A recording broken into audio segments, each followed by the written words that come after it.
آپ بہت پریشان ہیں کیا؟ آپ نے اللہ سے کچھ لینا ہے؟ آپ نے گھر لینا ہے، آپ کو رزق چاہیے، رزق میں برکت چاہیے، آپ کو زیادہ کھانا چاہیے، پیارا گھر، سکون چاہیے، آپ کو اپنے ان لوز میں عزت چاہیے، آپ نے باہر کے ملک جانا ہے،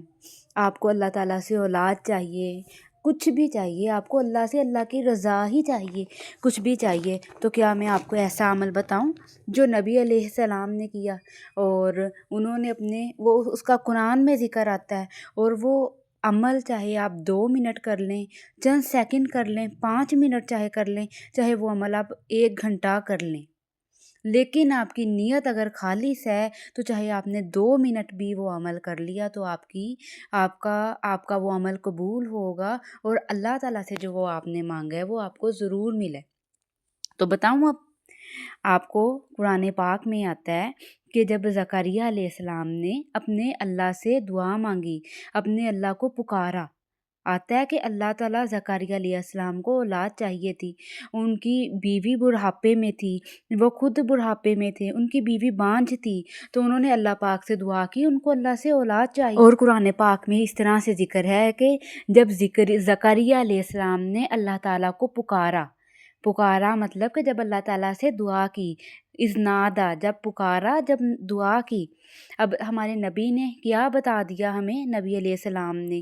اور اللہ تعالیٰ نے قرآن پاک میں بتا کے اپنی امت کو بتا دیا، محمد صلی اللہ علیہ وسلم پر، حضرت محمد صلی اللہ علیہ وسلم پر اللہ پاک نے قرآن پاک نازل فرمایا۔ تو یہ سارے واقعات بتانا، سب بتانا، یہ کس لیے ہے؟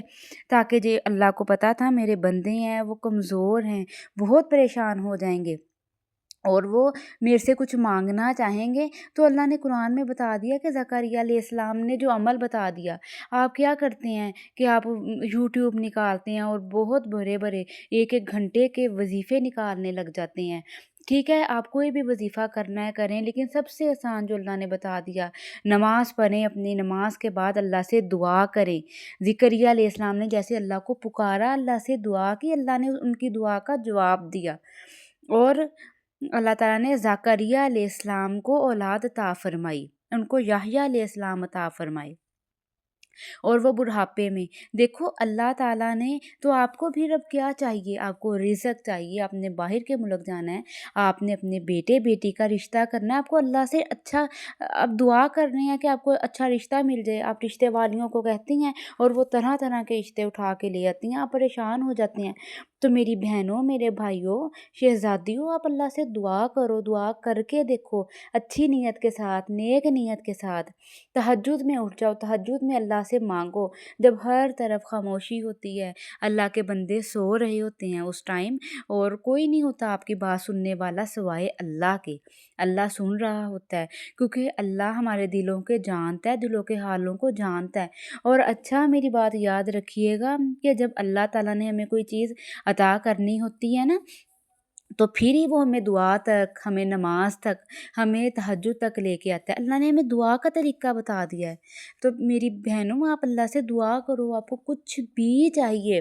آپ کو بہت بڑے بڑے وظیفے کرنے کی، بہت لمبے نوافل پڑھنے کی، تو کوئی اتنی آپ کو اللہ نے کچھ نہیں اتنا کہا کہ آپ اتنے لمبے وظیفے کریں یا وہ۔ اللہ نے بس کیا فرمایا ہے کہ فدعا ربہ، کہ جب ایک اور آتا ہے کہ جب نبی کا ہی ذکر ہے کہ جب انہوں نے دعا کی اپنے رب سے، تو اللہ تعالیٰ اپنے نبیوں کی دعاؤں کا انہوں نے جواب دیا۔ اللہ تعالیٰ نے یونس علیہ السلام کو اللہ تعالیٰ نے کیسے مچھلی کے پیٹ سے نکالا، تو انہوں نے کیا کیا؟ اللہ سے دعائیں کی تھی نا، اور تسبیح کی تھی، لا الہ الا انت سبحانک انی کنت من الظالمین۔ اور جب حضرت ایوب علیہ السلام کو تکلیف پہنچی تھی، بیماری پہنچی تھی، انہوں نے بھی اللہ سے دعا کی تھی کہ ربی انی مسانی الضر وانت ارحم الراحمین۔ اور ابراہیم علیہ السلام نے بھی اللہ تعالیٰ سے دعا کی تھی، کعبۃ اللہ بنایا تھا، اور حضرت محمد صلی اللہ علیہ وسلم نے بھی اپنی امت کے لیے اللہ سے دعائیں کی تھی۔ ابراہیم علیہ السلام کو جب آگ میں پھینک دیا تھا، آگ نے اپنی لپیٹ میں لیا ہوا تھا، تو اس ٹائم بھی تو اللہ نے ان کی دعا کو سنا تھا۔ تو آتا ہے نا قرآن پاک میں کہ اللہ تعالیٰ نے وہ بردوں کہ وہ آگ ٹھنڈی کر دی ابراہیم علیہ السلام کے لیے۔ اور حضرت محمد صلی اللہ علیہ وسلم نے کتنی، ہمارے نبی نے اللہ سے دعائیں کی، ہمیں بتایا ہے کہ میری امت پریشان نہ ہو۔ میری بہنوں، میں کہتی ہوں آپ کو کچھ بھی چاہیے نا، آپ جائے نماز بچائیں، اللہ سے 2 رکعت نوافل ادا کریں، بس 2 رکعت نفل پڑھ لیں، یا فرض نماز کے بعد اللہ کے آگے ہاتھ ہی اٹھانے ہیں نا، اب اٹھا لیں ہاتھ، اللہ کی تسبیح بیان کریں، الحمدللہ پڑھیں، اس کے بعد ایک بار درود پاک پڑھیں، اور اس کے بعد اللہ سے دعا کریں، اور وہ آپ کی دعا سیدھا عرش تک جاتی ہے، اللہ کے عرش تک اللہ پاک سنتے ہیں، وہ آپ کو جواب دیتے ہیں، پریشان ہونے کی ضرورت ہی نہیں ہے۔ تو اپنے لیے بھی دعا کیجئے، اور اللہ تعالیٰ نے مجھے بنایا کہ توفیق دی کہ میں آپ کو بتاؤں، میں نے اپنی زبان سے آپ کو بتایا، یہ بھی اللہ کا شکر ہے بہت بہت۔ تو آپ میرے لیے بھی ساتھ ہی دعا کیجئے، اللہ تعالیٰ سب کی پریشانیوں مشکلوں کو دور فرمائے، اور جس کو رزق چاہیے، دولت چاہیے، اور برکت والا رزق، اولاد چاہیے، اچھے رشتے چاہیے بیٹے بیٹیوں کو، اور اللہ تعالیٰ سب کو سکون دے۔ اور اچھا، جو چیز تقدیر کو بدلتی ہے نا، اچھا اگر اللہ نے آپ کی تقدیر میں کوئی پریشانی یا کچھ بھی لکھا ہے نا، تو اللہ نے ایک دعا بھی تو دی ہے نا، تو اچھا اگر وہ ویسے ہی ہمیں سارا کچھ آ جانا ہوتا تو اللہ تعالیٰ دعا کا کیوں کہتے؟ کوئی بھی پریشانی ہے تو میری بہنوں اللہ سے دعا کرو کہ اللہ اس پریشانی کو دور کر ہمیں رزق دے، ہمیں اولاد دے، گھر دے، سکون دے۔ ہم اپنے ان لوز میں، سسرال میں رہتے ہیں، مشکل ہے، تو اللہ ہمیں وہاں پہ بھی آسانی فرما دے، ہمیں گھر دے دے، ہمارے ماں باپ کو صحت تندرستی دے۔ ساری دعائیں کے رو رو کے اللہ سے مانگیں، سب کے لیے مانگیں، اور اللہ ان سب کے دعا ان سب کے لیے خیر دینے کے ساتھ اللہ آپ کو بھی دے گا۔ اور اپنی دعاؤں میں یاد رکھیے گا، چینل کو سبسکرائب کیجیے۔